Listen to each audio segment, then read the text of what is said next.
Conheça a fascinante história de Carlos Magno, o homem que marcou a Europa e cujo legado ecoa até hoje. Nascido em uma data que ainda intriga historiadores, provavelmente entre 742 e 748, no dia 2 de abril, seu local de nascimento é envolto em mistério e beleza. Poderia ser Liege ou Herstal, joias da atual Bélgica, ou mesmo Aachen na Alemanha, região que respira história.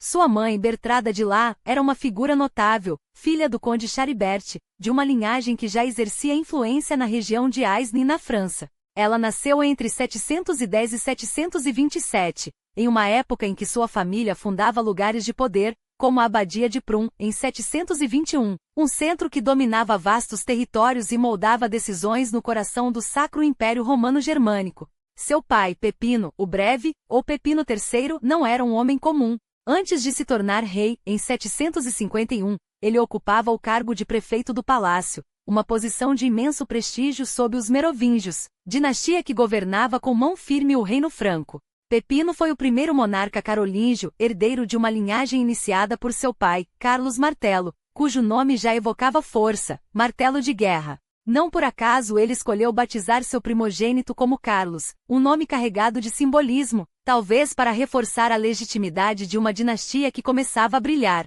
Esse menino, claro, seria o futuro Carlos Magno, um nome que a história imortalizaria. Mas aqui começa um enigma, embora hoje o chamemos de O Grande, esse título não era usado em vida. Só por volta do ano 1000, com registros como os Anais Reais Francos, é que ele passou a ser conhecido como Carolus Magnus Rex, Carlos, o Grande Rei. Sua infância, no entanto, permanece um território pouco explorado.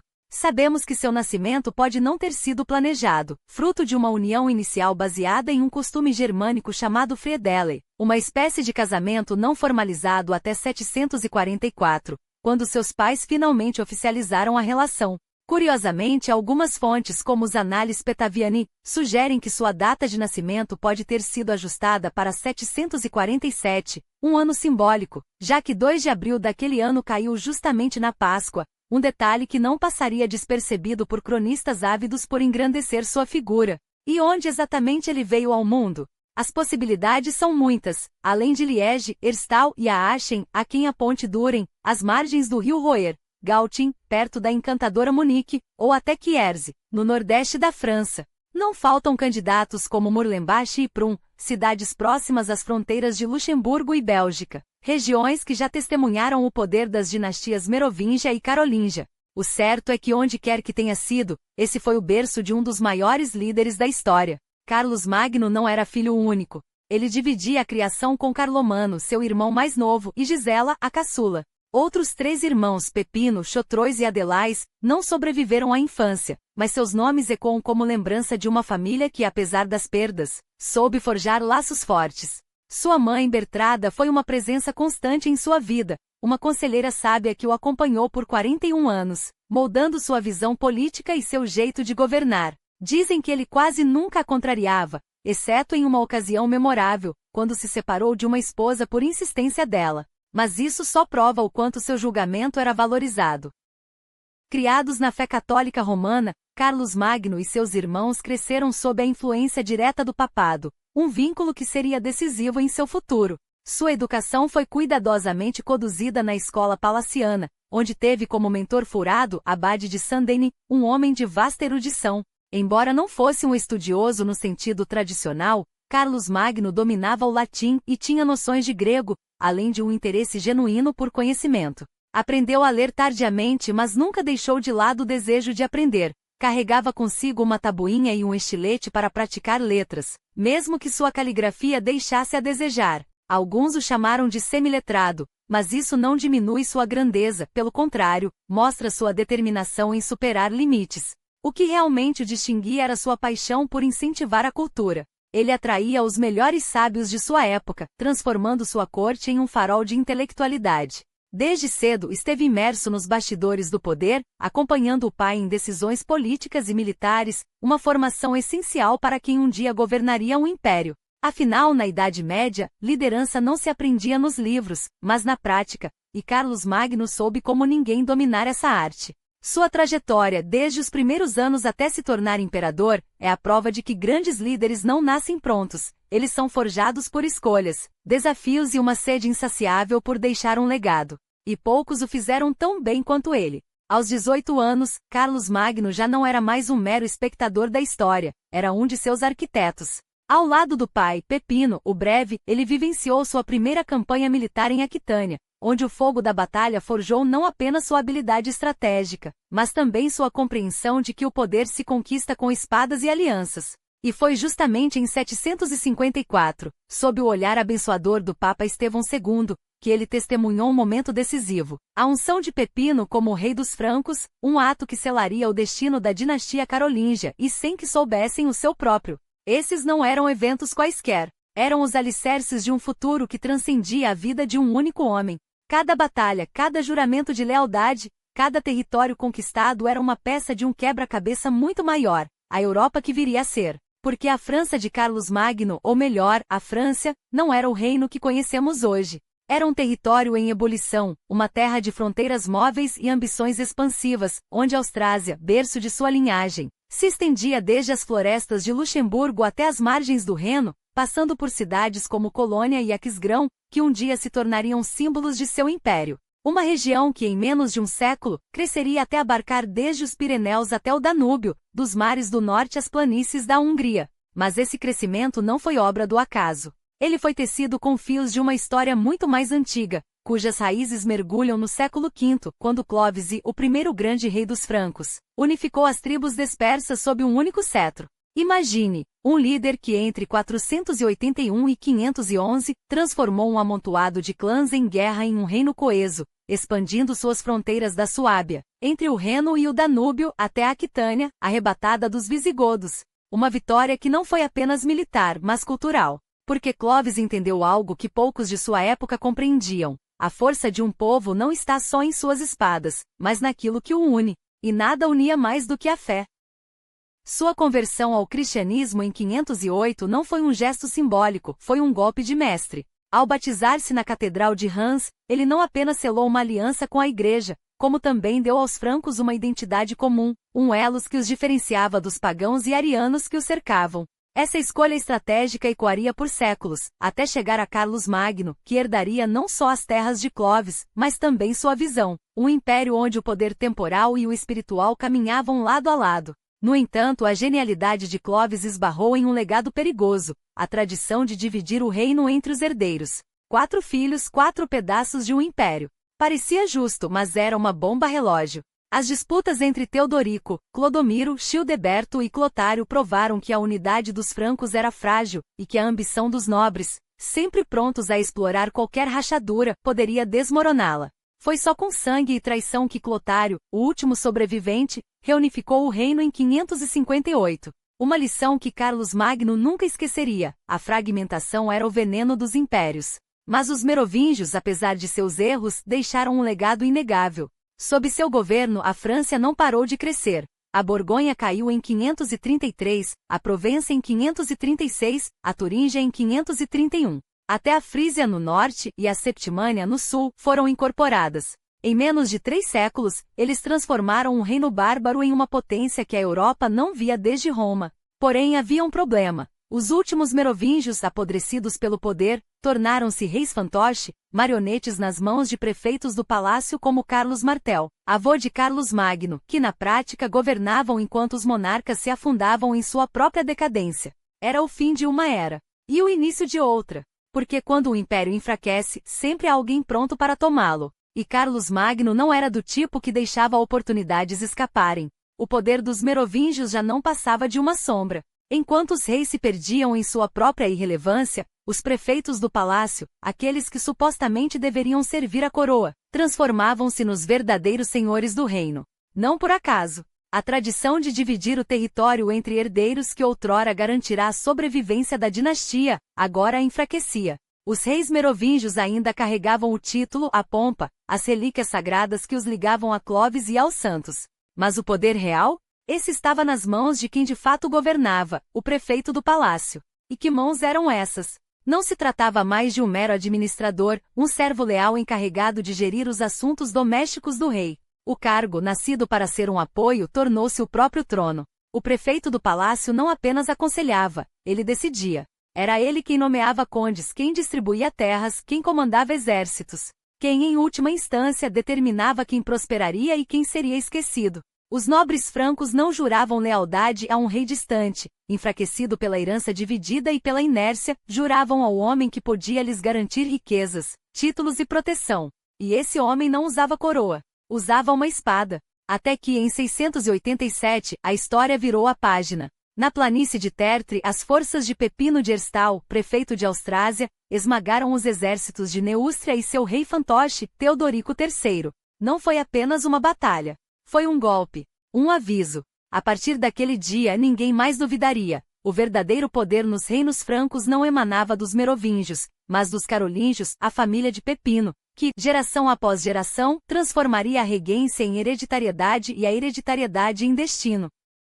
Pepino de Herstal não se contentou com a vitória. Ele reunificou o reino. Austrásia, Neústria, Borgonha, territórios antes divididos por rivalidades agora se curvavam a um único comando. Os reis seguiam no trono, mas como figuras decorativas, fantoches úteis apenas para legitimar com seu sangue o que os carolíngios já haviam conquistado com o aço. Quando Pepino morreu, seu filho, Carlos Martelo, herdou não apenas o título de prefeito, mas o império à espera de um verdadeiro líder. E Carlos não decepcionou. Ele era a tempestade que os francos precisavam. Um guerreiro implacável, um estrategista que não conhecia a palavra retirada. Os saxões, os alamanos, os turíngios, todos caíram sob seu martelo de guerra. Ao leste, ele expandiu as fronteiras até a Baviera. Ao sul, esmagou a resistência em Aquitânia e Provença. Mas foi no oeste, em Poitiers, que seu nome se tornou lenda. Lá em 732, ele deteve o avanço muçulmano vindo da Península Ibérica, salvando a Europa cristã de um destino que poderia ter sido muito diferente. Não por acaso os cronistas o chamariam de martelo, não apenas por sua força, mas porque como instrumento ele forjava o futuro. Mas Carlos Martelo nunca usou uma coroa. Não precisava. Ele já era rei em tudo, menos no nome. Quando morreu, em 741, deixou para seus filhos, Carlomano e Pepino, o breve um legado que nenhum título oficial poderia igualar. Um reino unificado, um exército leal e a certeza de que o sangue carolíngio, não o merovingio, era o futuro da França. Por um tempo os irmãos governaram juntos. Carlomano, o prefeito de Austrásia, Pepino, o de Neústria. Juntos colocaram no trono o último merovingio, Childerico III, um homem tão irrelevante que sua única função era existir, um símbolo vazio enquanto os carolíngios teciam os fios do poder. Mas a aliança não duraria. Em 746 Carlomano, talvez pressionado pela igreja ou por sua própria consciência, abandonou o jogo. Retirou-se para um mosteiro, deixando Pepino sozinho no tabuleiro. E Pepino não era homem de dividir o que era seu por direito. Seu sobrinho, Drogo, filho de Carlomano, herdara Austrásia, mas o poder pertencia a quem ousava tomá-lo. Quando o jovem Charlemagne nasceu, em 748, o destino já estava traçado. Pepino olhava para o filho e via não apenas um herdeiro, mas o próximo passo de uma dinastia que não se contentaria com meias medidas. Drogo, por sua vez, começava a perceber que ser neto de Carlos Martelo não bastava. Para os carolíngios o sangue era importante, sim, mas mais importante ainda era a vontade. E Pepino tinha uma pergunta a fazer. Uma pergunta que ecoaria pelos séculos. Se os reis merovingios não passavam de sombras, por que não substituí-los de vez? Por que não tomar a coroa que na prática já era sua? A resposta viria não de um campo de batalha, mas de Roma. E quando chegasse mudaria tudo. Mas a história não se escreve apenas com coroas e bênçãos papais, ela se forja no fogo das escolhas difíceis e nas sombras das rivalidades que nenhum juramento de sangue consegue apagar. Pepino, o breve, havia ascendido não por acaso, mas porque soube ver além do que os outros enxergavam. O poder não era um direito divino dos merovingios, mas uma questão de quem ousava tomá-lo. E agora, com a coroa finalmente em sua cabeça e o sangue de Carlos Martelo nas veias de seus filhos, o legado dos carolíngios parecia inquebrantável, até que a própria dinâmica que o elevara começou a trabalhar contra ele. Os irmãos. Sempre os irmãos. Carlomano e Carlos, um nome que o mundo lembraria como Charlemagne, mas que em 768, ainda era apenas um jovem príncipe com ambições tão vastas quanto as terras que seu pai conquistara. A divisão do reino não era uma novidade entre os francos. Era tradição, um costume antigo que evitava a guerra civil ao custo de uma fratura permanente. Mas desta vez a fratura era mais profunda. Porque Pepino não deixará apenas terras, deixará um império em formação, um projeto inacabado que exigia mãos firmes e uma única vontade. Carlomano, o mais novo, recebeu as regiões centrais, a Borgonha, a Alamânia, a Provença. Terras ricas, sim, mas espalhadas como ilhas em um mar de ambições. Seu irmão Carlos ficou com o coração do poder carolíngio, a Austrásia, a Neustria, a Bacia Parisiense, o núcleo que Pepino e Carlos Martelo haviam forjado a golpes de espada e alianças sagradas. Era uma divisão que, na teoria, equilibrava forças. Na prática, era um convite à discórdia. E a discórdia não demorou. Aquitânia, sempre rebelde, sempre incontrolável, foi a faísca. Em 769, a região se levantou novamente, como um animal ferido que se recusa a ser domado. Carlos, o guerreiro, não hesitou. Marchou para o sul com suas tropas, determinado a esmagar a revolta antes que ela contaminasse o resto do reino. Carlomano, porém, viu naqueles distúrbios uma oportunidade. Se seu irmão falhasse, sua posição ficaria abalada. Se triunfasse, seu poder cresceria ainda mais. Então fez o que qualquer príncipe com instinto de sobrevivência faria, interferiu. As tropas se encontraram perto de Poitiers. Não houve uma batalha campal, ainda não. Mas houve um impasse, uma tensão que cortava o ar como uma lâmina. Carlomano, com menos recursos e menos homens, não podia enfrentar diretamente o irmão. Então recuou. Estrategicamente, é claro. Mas o recuo na política dos francos era um sinal de fraqueza. E Carlos, que já nascia com o dom de transformar fraquezas alheias em vantagens próprias, não perdeu tempo. O que veio depois não foi uma guerra declarada, mas uma guerra fria antes da hora. Alianças sutis com nobres descontentes, promessas murmuradas em salões escuros, a lenta erosão da autoridade de Carlomano. O irmão mais novo, cada vez mais isolado, tentou se agarrar a uma última cartada, a legitimidade religiosa. Afinal, não foram Papa quem ungira os dois.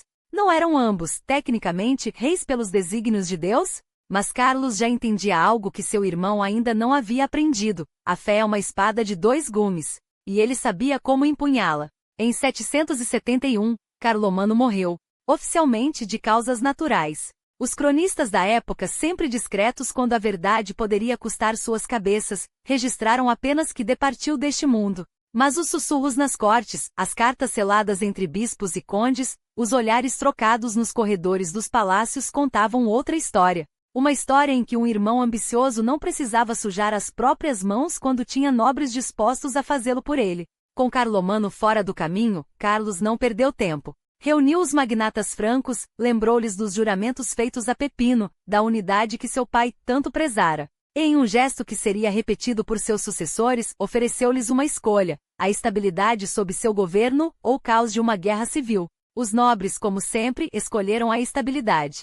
Aquitânia, que fora o estupim da discórdia, agora se curvava. As terras de Carlomano foram absorvidas sem resistência. E assim, sem um único golpe de espada em campo aberto, Carlos se tornou o único rei dos francos. Mas a história não para por aí. Porque um reino unificado sob um único cetro é apenas o começo. O verdadeiro teste não é conquistar, é governar. E Carlos, que um dia seria chamado de o Grande, estava apenas começando a mostrar ao mundo o que isso significava.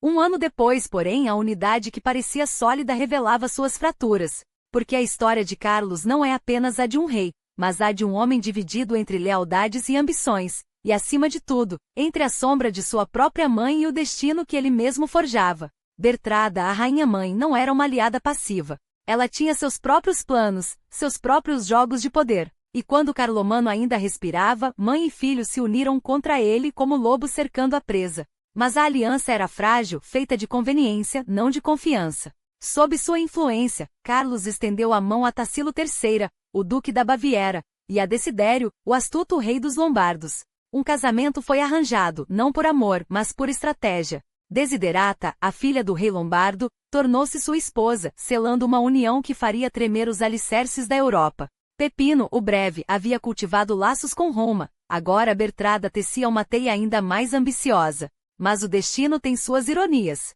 Carlomano morreu em 771, e de repente, a necessidade daqueles laços se esvaiu como fumaça. Carlos não precisava mais dos lombardos. Não precisava mais de Desiderata. E quando um homem como ele decide que algo, ou alguém, já não lhe serve, não há cerimônia, não há hesitação. O casamento foi dissolvido. A princesa lombarda foi enviada de volta como um presente devolvido. E em seu lugar surgiu Hildegard de Winsgolf, uma mulher que lhe daria não apenas herdeiros, mas um legado, Luís, o Piedoso, o único filho que sobreviveria para carregar seu nome. Enquanto isso, os fantasmas do passado ainda assombravam o presente. A viúva de Carlomano e seu filho, o jovem Pepino, buscaram refúgio justamente onde a traição havia sido forjada, na corte de Desidério. Os nobres e clérigos que outrora serviram a Carlomano, agora viam em Carlos um líder mais forte, mais decisivo. E eles tinham razão, porque em 771, Carlos não apenas herdou o reino de seu pai e de seu irmão, ele o tomou, com mãos de ferro e uma visão que poucos poderiam igualar. Os historiadores discutem se, sem essa unificação, as conquistas que viriam teriam sido possíveis. Mas a verdade é simples, Carlos não estava repetindo o passado, estava reescrevendo-o. Seu avô, Carlos Martelo, havia forjado um reino na defesa, com o martelo da guerra esmagando invasores. Ele, porém, iria além. Não bastava conter os inimigos, era preciso dominá-los. Não bastava proteger as fronteiras, era preciso expandi-las. E assim como um eco das campanhas de Martelo, mas com uma ambição ainda maior, Carlos voltou seus olhos para o leste. Saxões, alamanos, turíngios, bávaros, todos sentiriam o peso de sua espada. Para o sul, a Aquitânia, outrora rebelde, agora se curvava. Para o oeste, os sarracenos da Península Ibérica seriam contidos. E para o sudeste, a Provença e a antiga Borgonha Franca voltariam ao redil. Mas não se conquista um império sem sangue, sem decisões duras. Reféns foram tomados. Tratados quebrados. A força muitas vezes foi excessiva. Alguns dirão que era o custo da grandeza. Outros que era o preço da crueldade. Mas uma coisa era certa, sob Carlos, as terras que outrora oscilaram entre a lealdade e a rebelião agora conheciam um único senhor.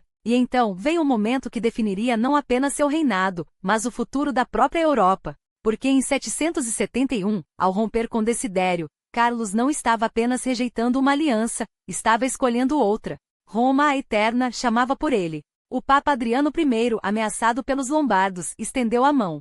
E Carlos, sempre atento às oportunidades, viu ali não apenas um pedido de ajuda, mas uma chance de glória. Afinal, seu pai, Pepino, havia sido o protetor da igreja. Ele seria seu salvador. E havia outro motivo mais pessoal, mais urgente. A viúva de Carlomano e seu filho, Pepino, ainda respiravam sob a proteção de Desidério. Isso era uma afronta, uma ameaça. Carlos não toleraria rivais nem mesmo aqueles de sangue. Assim, em 773, suas legiões marcharam para o sul. Pavia, a joia dos lombardos, foi cercada. E enquanto as muralhas da cidade resistiam, Carlos fez algo que nenhum rei franco havia ousado antes, foi a Roma. Não como um peregrino, não como um suplicante, mas como um imperador em espera. Na Páscoa de 774, ele confirmou sua aliança com o Papa, não como um favor, mas como um direito. E quando voltou a Pavia, Desidério não teve escolha a não ser se render. O tesouro lombardo, sua família, seu reino, tudo caiu nas mãos de Carlos. E então, em um gesto que ecoaria pelos séculos, ele não apenas tomou a coroa dos lombardos, ele a usou. Rex Francorum e Langobardorum, rei dos francos e dos lombardos. Um título duplo, uma afirmação ousada. Porque Carlos não era apenas um conquistador, era um unificador. E enquanto outros reis antes dele haviam destruído povos vândalos, suevos, ostrogodos, ele fazia algo diferente, não apagava identidades, mas a submetia a um só cetro. O Papa, é claro, abençoou a jogada. Afinal, quem melhor para conter os lombardos do que um franco devoto?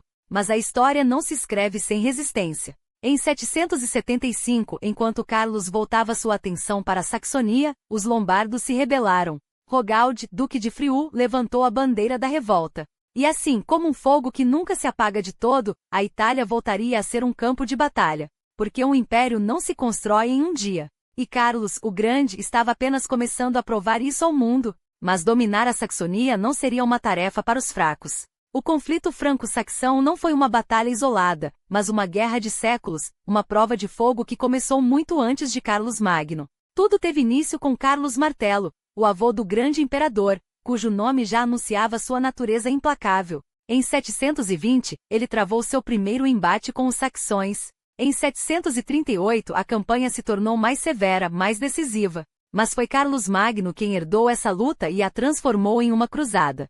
Em 772, a campanha começou com estratégia e propósito. O primeiro alvo? A fortaleza saxã de Eresborg, às margens do rio Lippe. E então veio o golpe simbólico, a destruição do Irminsul. Não era apenas um santuário, não era apenas um pilar de madeira sagrada. Era o coração espiritual dos saxões, um símbolo de sua resistência, um lugar onde ofertas eram depositadas e juramentos selados. Sua queda não foi apenas um ato de guerra, foi uma mensagem.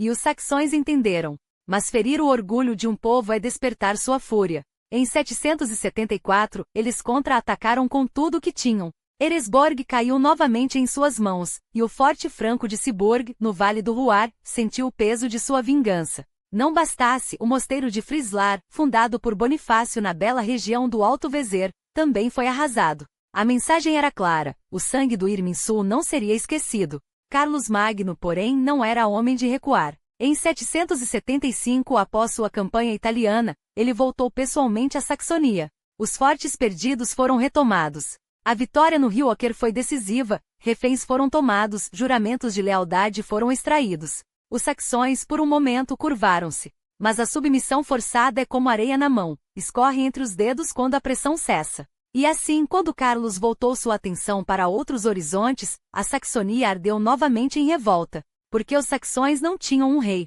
não tinham uma capital para ser conquistada. Eles eram um povo disperso, unido não por coroa, mas por sangue e crença. Não havia um líder para decapitar, nenhuma fortaleza que uma vez tomada quebrasse seu espírito. Eles eram como a água, se os comprimissem escorriam, se os cortassem voltavam a fluir.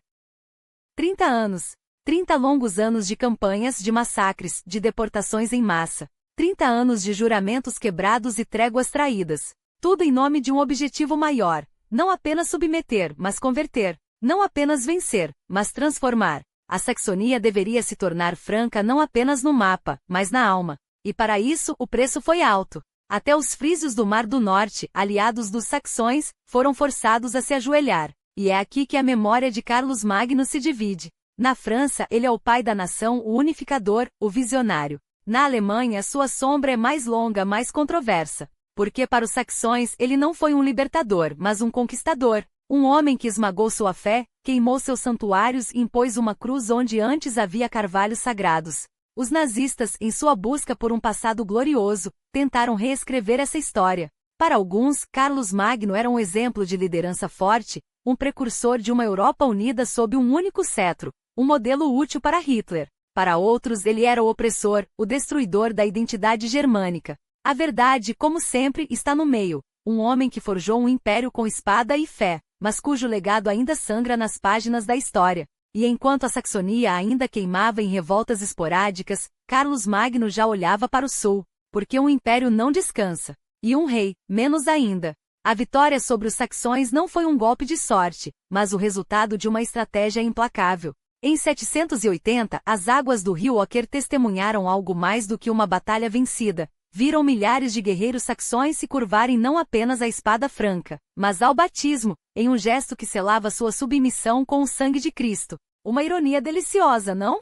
Aqueles que antes queimavam igrejas agora se ajoelhavam em suas margens, enquanto Carlos Magno, com um sorriso que devia ser mais frio que o aço de suas lâminas, observava a cena. A Saxonia ardia, mas o fogo agora era controlado. E o rei sabia exatamente como mantê-lo aceso apenas o suficiente para iluminar seu caminho. E então, 781.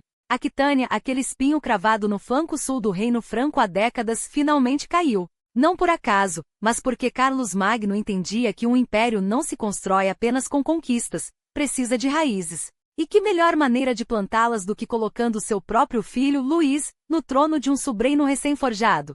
Um gesto político, sim, mas também uma mensagem clara. A dinasta carolíngia não governava apenas territórios, mas o futuro. Da segurança daquele bastião, as legiões francas avançaram ainda mais, como lobos farejando fraqueza. Os Pirineus, aqueles gigantes de pedra, não foram obstáculo suficiente para conter a ambição de Carlos. Entre suas montanhas e o rio Ebro, nasceu a Marca Hispânica, um nome pomposo para uma terra arrancada à força dos muçulmanos. Um pedaço de Espanha que agora respondia a Aachen. Mais um degrau na escada que levava ao céu, ou ao inferno, dependendo de para quem você perguntasse.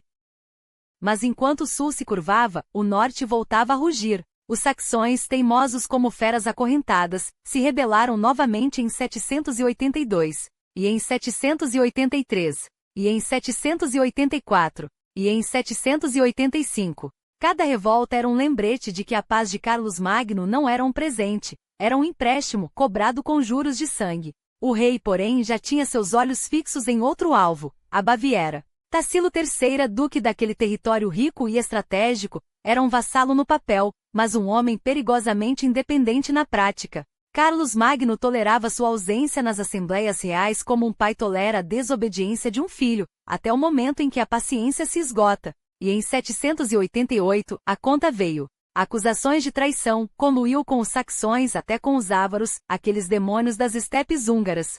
Tassilo, um homem que outrora banqueteava com reis, terminou seus dias trancado em um mosteiro, sua linhagem deserdada, seu ducado engolido pelo apetite voraz do Império Franco. Uma lição para todos, a lealdade a Carlos Magno não era opcional. E então vieram os ávaros. Os ávaros, aqueles senhores da guerra que por séculos haviam aterrorizado a Europa com suas hordas de cavaleiros e seu desdém pela civilização. Mas o tempo os havia enfraquecido, e Carlos Magno, como um abutre que sente o cheiro da carniça, não perdeu a oportunidade. Entre 791 e 796, as legiões francas desferiram golpes precisos, como um ferreiro martelando uma lâmina até quebrá-la. O Império Ávaro desmoronou, e seu tesouro, ouro, prata, joias arrancadas de saques por gerações, agora enchia os cofres de Aachen. Mas Carlos não era apenas um saqueador. Ele via além do Butim. Ao sul do Danúbio, missionários francos começaram a semear a palavra de Deus entre eslavos e ávaros sobreviventes. Conversão ou espada? A escolha era deles.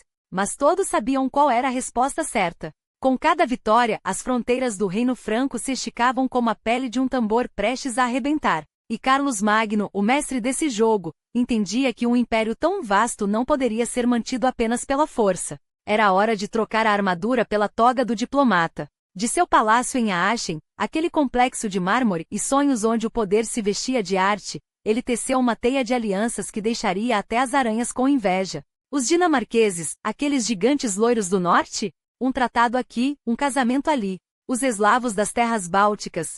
Presentes, promessas, a mão estendida antes que a espada precisasse ser desembainhada. Até os bretões, aqueles rebeldes do oeste, sentiram o peso suave de sua influência. Mas nenhuma relação foi tão crucial nem tão perigosa quanto a que mantinha com o papado.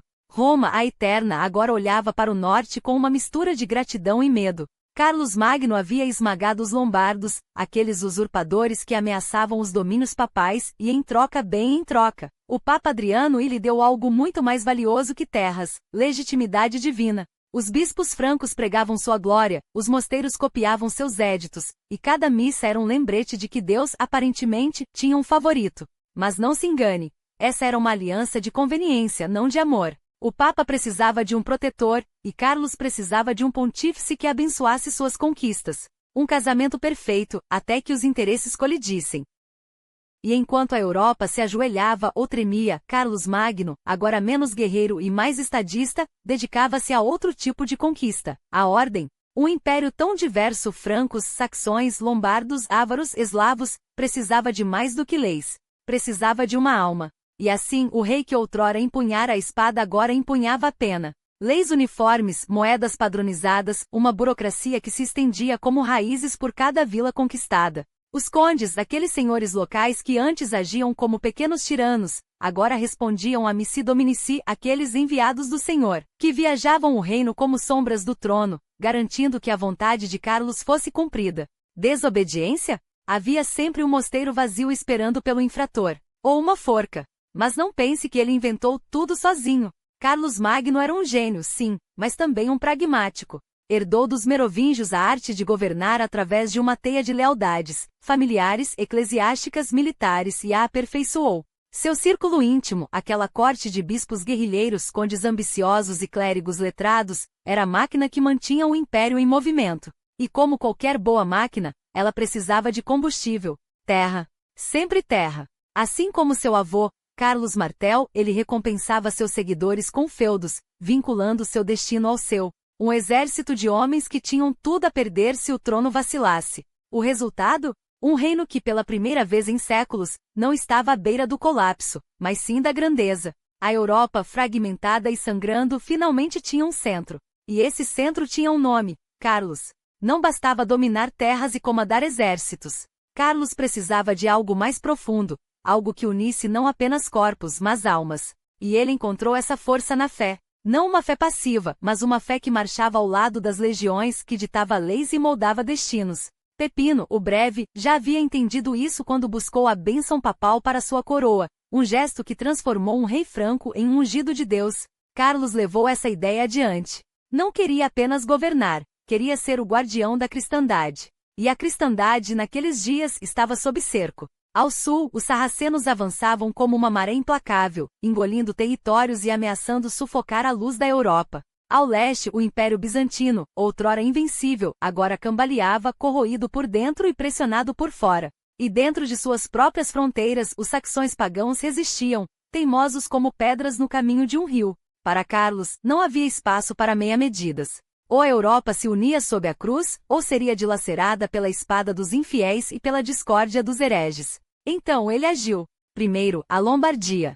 Um reino que, como um espinho na carne da cristandade, desafiava a autoridade papal e ameaçava a estabilidade da Itália. Em 774, Carlos desceu os Alpes não como um conquistador, mas como um libertador. Em poucas campanhas esmagou a resistência lombarda e colocou a coroa de ferro em sua própria cabeça. Não por ambição pessoal, ou pelo menos não só por isso, mas porque entendia que Roma não podia ser refém de reis fracos. O Papa Adriano I, aliviado, viu nele não um senhor, mas um escudo. E Carlos, astuto, soube transformar essa gratidão em legitimidade. Mas a Lombardia foi apenas o começo. Seu olhar se voltou para o sul, onde os muçulmanos dominavam a Espanha há quase um século. Em 778, ele cruzou os Pirineus com um exército determinado, sonhando em libertar os cristãos oprimidos e, quem sabe, erguer um novo bastião da fé no coração da Península Ibérica. A campanha não foi o triunfo que ele imaginava, a resistência foi feroz, e a traição de aliados locais, como o infame Rolando, manchou a memória da expedição com sangue e derrota em Roncesvalles.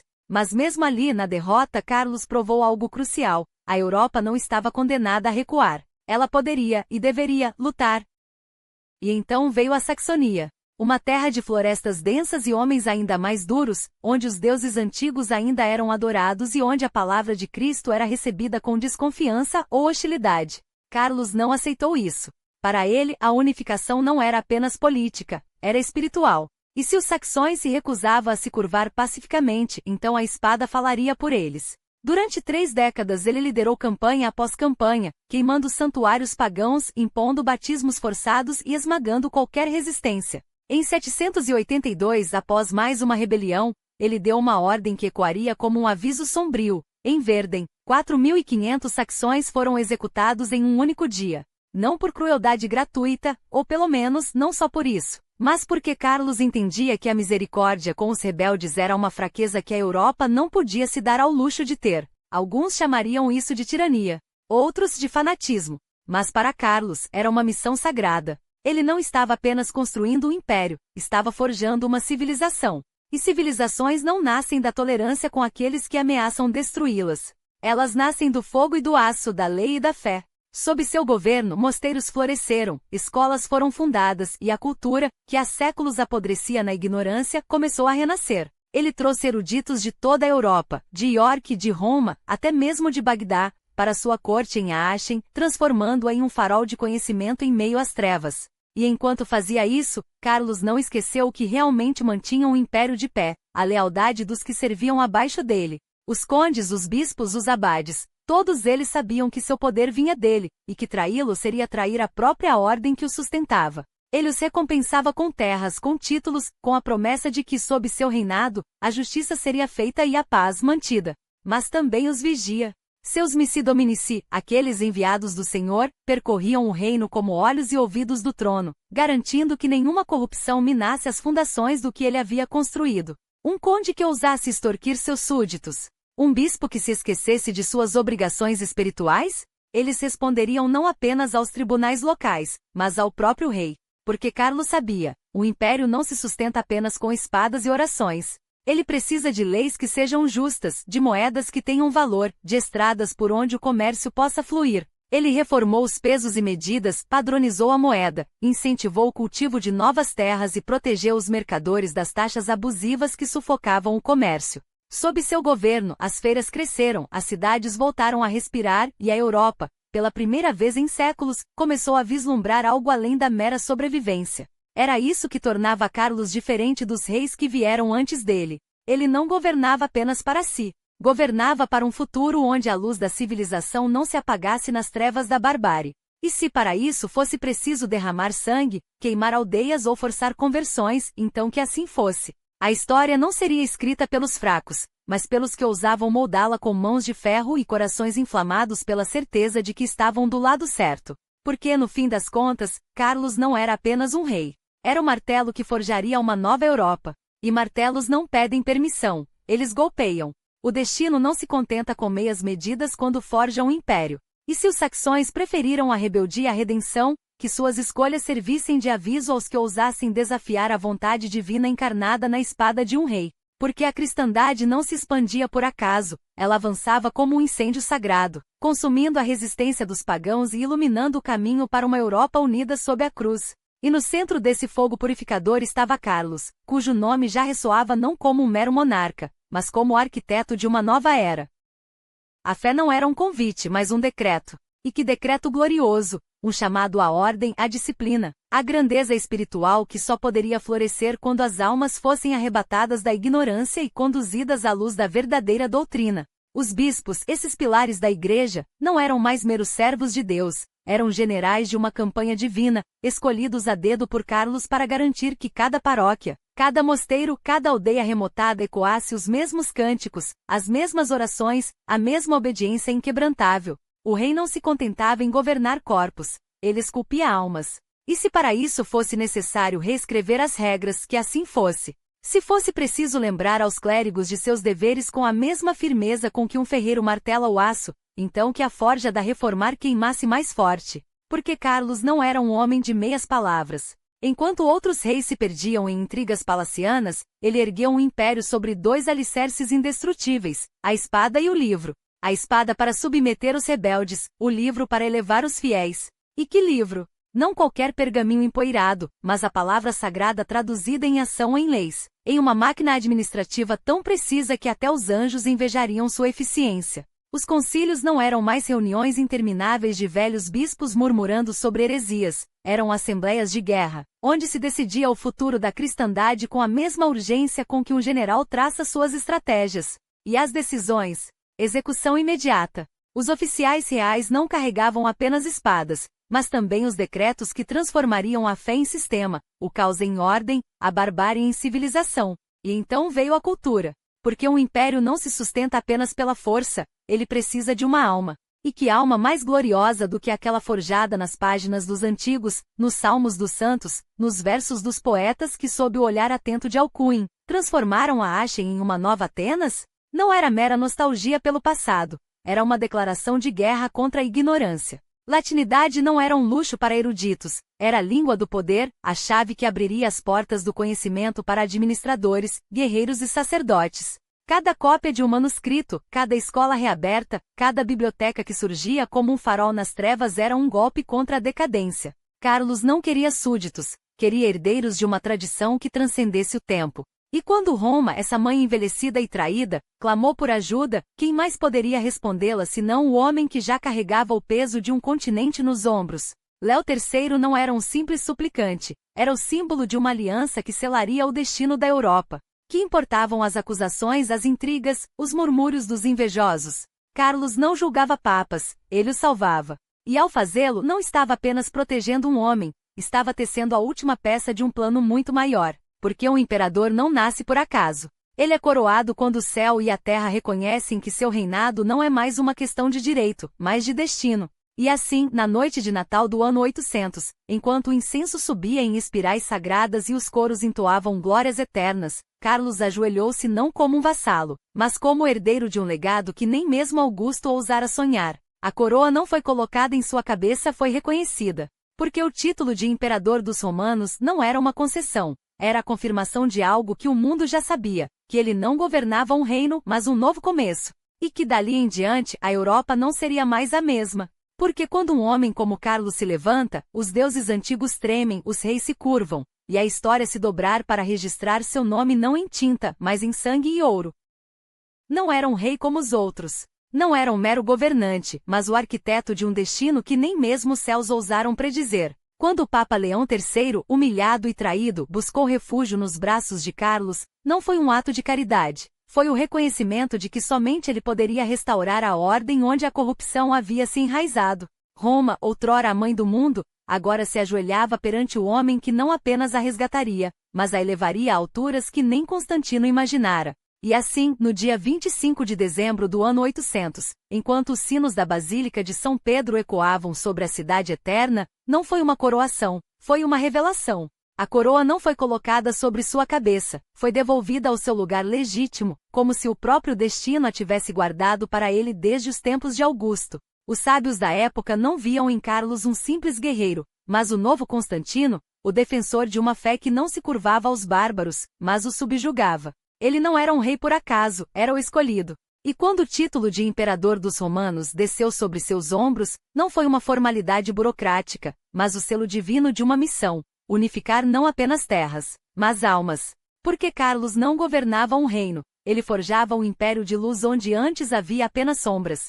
E como todo grande homem, sua glória foi temperada pelo fogo das provações. Alguns dirão que seus últimos anos foram marcados pela crise, que a idade o fez recuar das batalhas, que os vikings e sarracenos surgiram como espectros a desafiar seu legado.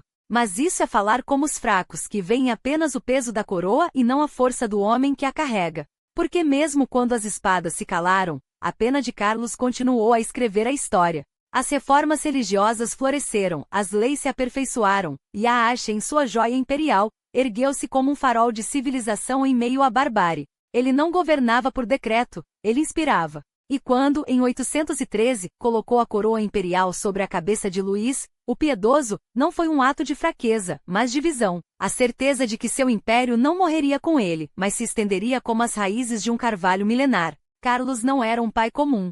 Seus filhos não eram herdeiros, eram continuadores. Carlos, o jovem Pepino, Luís, cada um recebeu não apenas terras, mas um pedaço do futuro. E quando, em 814, o grande imperador fechou os olhos pela última vez, não foi o fim de uma era, mas o nascer de um legado que nem a morte poderia apagar. Porque o que ele construiu não era feito de pedra e mortalha, mas de ideias, a ideia de que a Europa poderia ser uma só, de que a fé e a espada poderiam forjar um mundo novo. E assim, quando os carolíngios caíram, quando os tratos de Verdun dividiram o que ele unira, quando os reinos se fragmentaram como vidro sob o martelo do tempo, sua essência permaneceu. As dinastias que vieram depois, capetianos, otomanos, Luxemburgo, não eram apenas herdeiros de sangue, mas de um sonho. O sonho de um homem que ousou acreditar que o Império Romano não estava morto, mas apenas adormecido, esperando por alguém digno de despertá-lo. E esse alguém foi ele, Carlos Magno.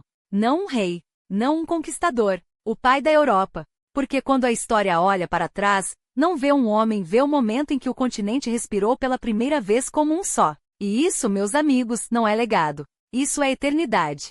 Mas a grandeza não se mede apenas por conquistas, mede-se pelo que permanece depois que o pó da batalha assenta. E o que Carlos Magno deixou não foram apenas fronteiras traçadas à espada, mas uma Europa forjada no fogo da ideia. Uma ideia tão poderosa que ainda hoje arde nas veias do continente, a de que a unidade não é um acidente da geografia, mas uma escolha da história. Ele não apenas governou, ele inspirou. Reis, imperadores até papas, todos olharam para o seu reinado como um farol. Porque Carlos Magno não impôs apenas leis, ele reescreveu o destino. Sua corte em Aachen não era um salão de trono, era um laboratório onde se fundiam poder e sabedoria. Ali clérigos e guerrilheiros, poetas e estrategistas, debatiam não só como conquistar terras, mas como elevar almas. E foi dessa alquimia que nasceu o renascimento carolíngio, não um mero renascimento, mas uma revolução silenciosa. Escolas onde antes havia analfabetismo. Bibliotecas onde antes reinava o esquecimento. Uma língua, o latim, que se tornou o cimento de um continente fragmentado. E as palavras? As palavras são traidoras quando tentam conter seu legado. Kaiser, Tsar, Kroll não são apenas títulos. São ecos de um nome que se recusou a morrer. Carlos Magno não foi apenas um homem, foi um verbo. Um verbo que conjugou impérios, que flexionou fronteiras, que transformou a própria ideia de realeza. Porque quando um rei deixa seu nome estampado nas línguas de povos que nem sequer conheceu, quando sua sombra se estende por séculos como um manto imperial, não estamos falando de história. Estamos falando de mitologia viva. Claro, houve falhas. Que grandeza não as tem? Os vikings, esses lobos do norte, provaram que até os muros mais altos têm brechas. E seus netos? A tragédia dos herdeiros é sempre a mesma: dividir o que deveria ser indivisível. França-Alemanha, aquelas terras disputadas entre o Reno e o Sena, foram as cicatrizes de um império que se recusou a morrer em paz. Mas mesmo na divisão, havia uma ironia divina: as fronteiras que rasgaram seu mapa foram as mesmas que séculos depois teceriam a Europa moderna. Porque Carlos Magno não construiu um império para durar, construiu um sonho para ser perseguido. E a Igreja? Aqui a genialidade se confunde com a controvérsia. Ele não se ajoelhou diante de Roma, ele reergueu Roma. Protegeu o papado quando este tremia, reformou a liturgia quando esta se perdia em rituais vazios, e em troca, recebeu algo mais valioso que uma coroa: a bênção de ser chamado Pater Europae. Alguns o canonizaram. Outros discutem se foi santo ou apenas sagaz. Mas que diferença faz? Quando um homem molda a fé de um continente, sua santidade não precisa de decretos. Ela está nas catedrais que ergueu, nos mosteiros que salvou, na própria ideia de uma Europa cristã que por séculos foi sinônimo de civilização. Mas aqui está a pergunta que lateja sob os séculos: ele foi grande por acaso? Um general afortunado? Um político astuto que soube surfar a onda da história? Não. A grandeza não se herda, se conquista. E Carlos Magno conquistou a sua não com espadas, mas com uma visão. Uma visão tão audaciosa que ainda hoje, quando falamos de Europa, estamos, sem saber, citando-o. Porque ele não uniu terras, uniu destinos. Então, digno do título, pergunte às línguas que carregam seu nome. Pergunte às fronteiras que ainda sangram suas divisões. Pergunte à própria ideia de Ocidente, que sem ele, talvez nunca tivesse nascido. Carlos Magno não foi um homem. Foi um ato de fé na força, na cultura, na possibilidade de que sim, é possível erguer um império não sobre ruínas, mas sobre sonhos compartilhados. E você? O que deixará quando partir? Um nome empoeirado nos livros ou um legado que force as próximas gerações a olharem para trás e murmurarem: ali esteve a grandeza.